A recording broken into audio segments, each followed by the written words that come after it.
And we stepped right across the aisle from where our booth is, and we're going to be talking with Titanic. Ruthann here, Crust from Titanic Museum, right? Yes, absolutely. Let's, there's a lot of people out there that have seen the advertisements and they would like to go, but they haven't made that decision. Tell us why we should go. Well, number one, there are 400 artifacts in the museum itself. We are an interactive museum, so when you have the children, there's lots of interactive things for them to do. So we can let them run wild. Absolutely. For the older people or people our age that want to do the audio tours, we have those as well. What we do with that is there's a button on there and they push it and they can hear a lot more information about the Titanic. And you say there's over 400 artifacts. I'm sure this is from the actual Titanic. From the actual Titanic, yes. Tell us about some of the artifacts that are going to be in the museum. Well, you're going to see one of the deck chairs. That's really interesting that's up there. You will see letters. There is dishes that have been brought up. So there's a lot of things in there to see. Are there other artifacts throughout the country that belong to the Titanic, or are all the artifacts here? We have a new museum that we just put in Pigeon Forge in April of last year, and yes, we have artifacts there as well. And we're always changing, so we always have new artifacts. We have artifacts in storage. We have a lot of artifacts that we haven't even put out yet. So if you've been to the museum last year, you can come again and see new things. Yes, you can come in and see new things. Now, you were telling me that this is a self-guided tour. You just walk through on your own. You don't have to have someone to take you through. No, it is a 90-minute self-guided tour. Most generally, you're going to spend more than 90 minutes in there because there's so much in there to see. And you've got a trivia board here. Now, are most of these trivias represented at the museum? Yes, they are. And you will be able to see those also in our collector's guide that we have. I want to ask you a question. Sure. One of the questions is, how cold was the water the night the Titanic sank? And it says 28 degrees, 32, and 10 degrees. I would say it would be 28 degrees. That is correct. That's right, okay. That is correct. And we also have, in our interactive area for children, a water pool that they can stick their hands into and see how long it is 28 degrees. You can also touch an iceberg in the ship. So it's not only just visual, but it's all interactive too. Absolutely. All right. We would love for everybody to come and see us. Well, I know where it's located, but some of our viewers may not. Why don't you tell us where it's located? We are in Branson. We are on 76 Highway at the corner of Highway 165 and Gretna Road. All right. Ruthann, thanks so much. Thank you. We are here at the Ozarks Business Expo talking with Mayor Jeff Crockett. Why don't you tell us what's going on with our wonderful city of Harrison? Well, we're working to get a few things done. They've been out replacing some sidewalks lately and sweeping the streets and doing a little bit of everything around town. It's getting to be warm weather where we can get out and work, and the guys are out replacing a lot of things these days. So you're doing things probably that have needed to be done and things you have plans for the future as well. You bet, yep. We're trying to get some sewer lines replaced. They're up working off of Central Avenue now, and they've been replacing some sidewalks. Paul's getting ready to replace some on West Stevenson. So I want to know what your biggest challenge has been so far. Biggest challenge so far, probably, I don't know. That's a tough one. I stumped the mayor. There are several of them out there, but we've got some good employees. We've hired some Wade Phillips, a new public works director. I think he's going to be a super guy for the city. Mark Lowry, that's the new fire chief. I think he's going to do an awesome job. And Catherine Yeager, that we hired for the wastewater treatment plant manager. I think she's going to be super. So.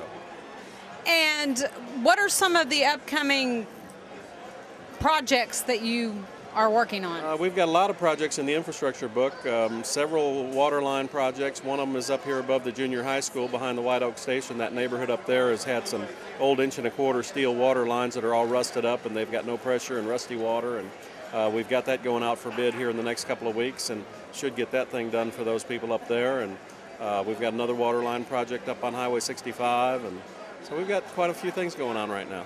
Staying busy. You bet, you bet. What do you want to let our viewers know about anything? Well, I think they ought to know that, as far as city government, we're there for them, and we're open for them anytime they want. Any problems they have or issues that they have that concern them, that they need taken care of, they can feel free to stop in or call anytime, and we'll get it taken care of for them. Can they talk with you personally? You bet, anytime. All right. Well, we want to thank Mayor Jeff Crockett for visiting with us, and we will talk to you again sometime. All right, thanks. And we're over here at the Harrison City booth, and we're talking with Ken Bailey about a project. You're always doing projects. Tell me about it. Well, since I retired, I found a lot of things I'm interested in. This is one that's been around for a long time, though. It's the Harrison hiking and biking trails. Something that everyone really needs in a progressive town.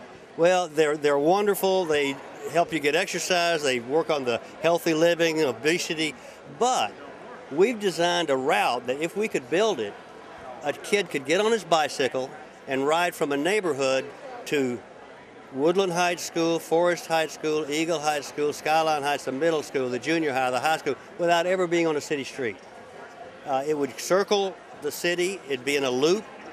And then we'll have connecting things with sidewalks and road bike lanes and things like that to connect to it. So the idea is not only a place to get exercise, but let kids get out and walk to school like we did when we were kids, you know, ride their bikes to school and be safe. Now, this is not just a small route. I mean, this encompasses the whole, almost the entire city. Yes, yes. It's going to go, if we could do the whole thing, it'll go all the way out to the sports complex. You'll be able to go to Walmart. You'll be able to go down to the post office. You know, you can hop on a bike or walk and get people out moving around again. And this is, just to be clear, this is not a bike route that encompasses the actual roads that we have. These are separate routes? Yes, yes. We found open land. Now, this is just a proposal at this point. We have not gone out and talked to property owners and, you know, cut through their field.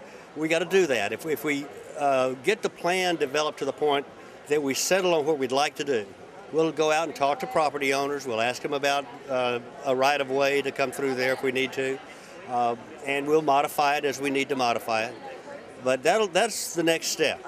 Right now, the step is just to get the City Council and the Trails Committee together in planning a route that we can pursue. So what's on the map here today may not be the final. Right, right. Now, if somebody sees the map and they say, my gosh, they're going to cut across my property, don't worry, we're not until we talk to you. But they've done this. We just got back from Columbia, Missouri, and we saw their trail system, and it's amazing. And along the trails where they built it through neighborhoods, they've built up big condominiums and apartments and houses overlooking the trail, and property values have gone up. So it's, you know, it's good for the property owner as well as the community. This is not going to be a dirt track. I mean, it's going to be something that's paved in asphalt. Well, most of it will be paved. There might be some hard chat in some places instead of asphalt. It'll just depend on the ground. You know, if it's hard enough to take chat and not have to have asphalt, fine. We save some money. That's fine for bikers. Yeah, that should work. Once this is all approved and you get your final route completed, how long of a project will this take?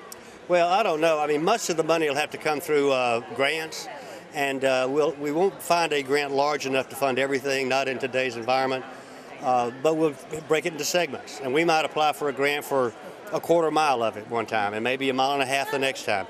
So that'll go on, and then we'll look for some private funding. But see, when we get it finished, we're going to need to look at lighting. We need to look at some benches, some landscaping. So as that moves along, people will have an opportunity, if they want, to sponsor a section of trail or a light, get their name attached to it. That's how. So will this be a walking track too, also, or a walking route? Yes, walking and biking. Biking, okay. And it'll be handicap accessible, wheelchairs. Well, it's a great idea. Of course, it's always about money and someone's acceptance to go across their property.